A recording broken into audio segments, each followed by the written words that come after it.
This is KNWA News at 10 in HD. President Donald Trump's recent executive order banning people from 7 Muslim-majority countries carries serious implications for some here in Northwest Arkansas. In a KNWA special report, Chelsea Brown is live in studio to show us how the president's action directly impacts 3 Iranian immigrants living here in Northwest Arkansas. Just days after we spoke with 3 Iranian immigrants, a federal judge halted the president's ban. But he's not backing down. Tonight, a panel of judges heard the case as Trump tried to reverse last week's ruling by Washington District Judge James Robar. The future of the immigrants is unclear, but the emotional damage has been done. Due to the safety concerns, we aren't identifying some of those immigrants. Because when I looked around, I looked at my friends, I saw that, hey, this ban is not only on the people who are coming, it's on the people who are living.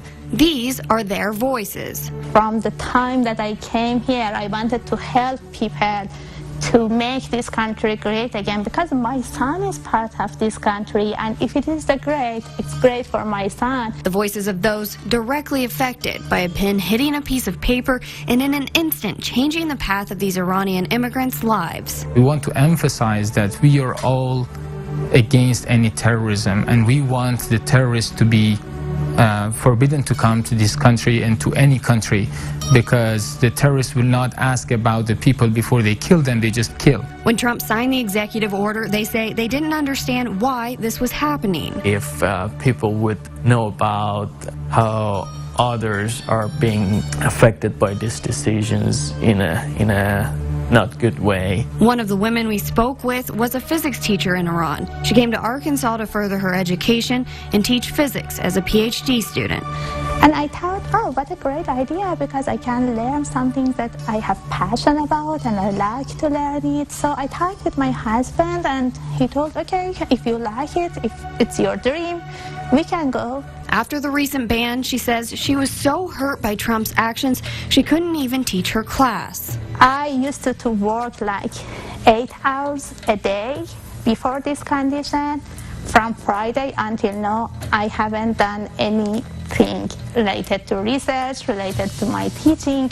Even my colleague covered my class yesterday because I was not able to teach.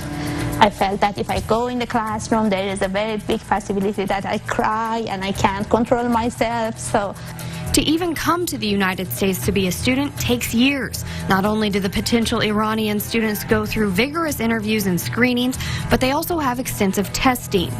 And I go there, they interview me, they ask a lot of questions about like why are you going and like what have you been doing in Iran, what you're gonna do in US when you go there. The ban has clearly caused emotional damage and it could soon divide a family. After graduation in the spring, the mother we spoke to may have to leave her only child behind with her husband. This is just about my son, and as I mentioned, my husband is a student, but he started later than me.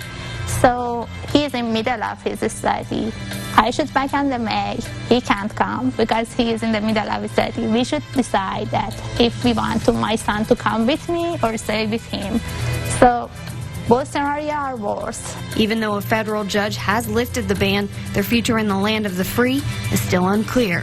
So see how much it affects our life, our students' life, our family's life, and even if it's removed after 3 months, this amount of damage that we get psychologically, or parents get in our country, who is going to answer for that? In addition to Iran, President Trump's executive ban also included Iraq, Libya, Somalia, Sudan, Syria, and Yemen. Right now, there are more than 100 people from these countries with visas to study, work, and visit the University of Arkansas.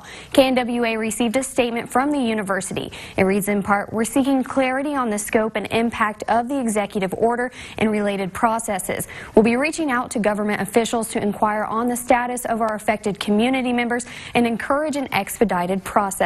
Live in studio, Chelsea Brown, KNWA Northwest.